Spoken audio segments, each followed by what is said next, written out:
శివ శివ కామారెడ్డి నుంచి వచ్చాను. పరిస్థితి ఇప్పుడైతే చూస్తున్నాం కదా, కేసీఆర్ గారు అయితే ఇంకా మీటింగ్లోనే ఉన్నారంటే అసలు చూడడానికి వచ్చాము ఇక్కడ లాంగ్ నుండి, కామారెడ్డి నుండి. అవును, చాలా రోజుల తర్వాత వచ్చిర్రు, కొంచెం బాధగానే అనిపిస్తుంది. కాంగ్రెస్ పరిపాలన ఇప్పుడు గమనించినట్టయితే 1 సంవత్సరం అవుతుంది కాబట్టి కాంగ్రెస్ పరిపాలన పరంగా గమనించినట్టయితే ప్రజల లోపల కొంచెం వ్యతిరేకత కనిపిస్తుంది. ఎందుకంటే ఈ హైడ్రా అటువంటి ఈ సిచ్యువేషన్స్ తీసుకురావడం వల్ల, ఎందుకంటే మిడిల్ క్లాస్ పీపుల్స్కి చాలా ఎఫెక్ట్ అయింది. ఎందుకంటే మధ్యతరగతి ప్రజలు ఒక 50,000 పెట్టి ఒక ఇల్లు కనుక తీసుకున్నట్టయితే దాంట్లో ఒక ఈఎంఐ కట్టుకోవడానికి అట్లాంటి ఇంటిని వాళ్ళు కూల్చివేయడం వల్ల ఈఎంఐకి చాలా వరకు ప్రాబ్లం అవుతుంది. ఎందుకంటే ఒక మధ్యతరగతి వ్యక్తి తన జీవితకాలంలో తన సంపాదనలో ఒక 80% ఇల్లు నిర్మించడానికే తన యొక్క వ్యయం అనేది కేటాయించడం అనేది జరుగుతుంది. అలాంటి ఇల్లులు అనైతికంగా కూల్చివేయడం వల్ల ప్రజలకు ఎంత ఇబ్బంది అవుతుంది అనేది ఒకసారి ప్రభుత్వాలు అనేది ఆలోచించకపోవడం అనేది చాలా దుర్భరమైన స్థితి.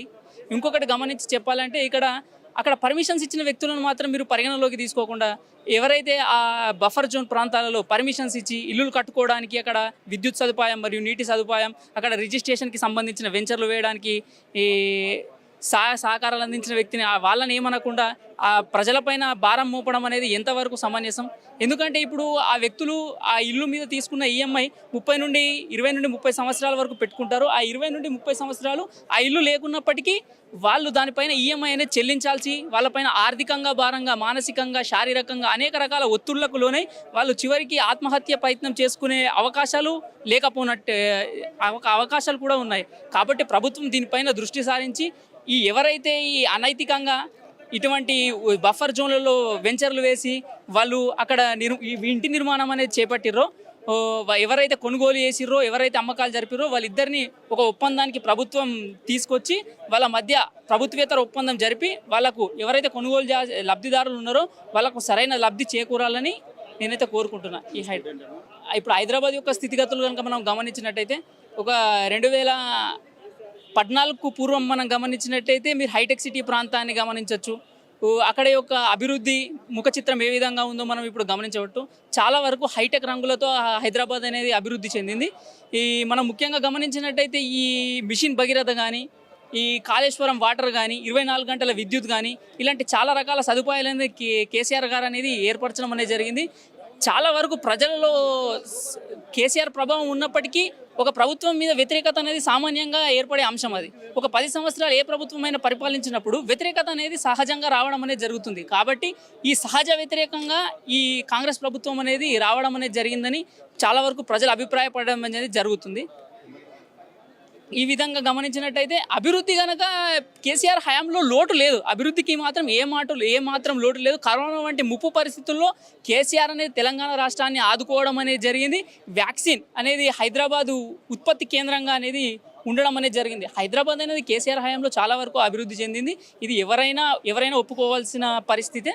కాబట్టి మనం గమనించి చెప్పవచ్చు. చూసినామండి, చాలా దగ్గర నుండి చూసినా, అసలు ఎన్నోళ్ళో కళ నెరవేరిపోయింది. నాకు ఈరోజు చాలా దగ్గర నుండి చూసిన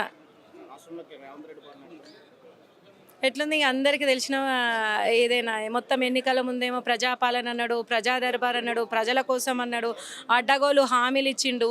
వచ్చిన తర్వాత ఏమంది, ఏ ఒక్క హామీ కూడా నెరవేరుస్తలేడు. రైతు బంధుని రైతు భరోసా వేసిండు, కేసీఆర్ ఆడవాళ్ళు లేకుండా వేస్తా అని మురిగిండు.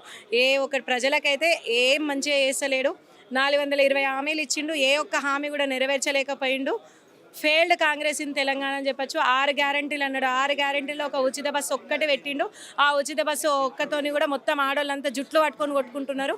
అది అసలు పథకం సఫలీకృత పథకమే కాదు. ఆ 6 గ్యారంటీలు కూడా ఫెయిల్ అయిన 6 గ్యారంటీలే. ఎంత కుళ్ళు, ఎంత దరిద్రపు పాలన అంటే, ఇప్పుడు మన నాయకుడు, ఒక రాష్ట్రాన్ని తెచ్చిన నాయకుడు, ఒక రాష్ట్రానికి తొలి ముఖ్యమంత్రి, సీఎం గారి బర్త్డే ఉన్నప్పుడు కూడా ఫ్లెక్సీలన్నీ కడతా ఉంటే ఏదో ఇచ్చి పక్కకు వేరే వాళ్ళవి కూడా ఉన్నాయి కదా, మరి వాళ్ళవి జింపకుండా మొత్తం మన కేసీఆర్ సారిగా జింపడం అనేది చాలా దురదృష్టకరము. అంత ఓర్వలేని తనంగా అయిన పాలన జరుగుతుంది.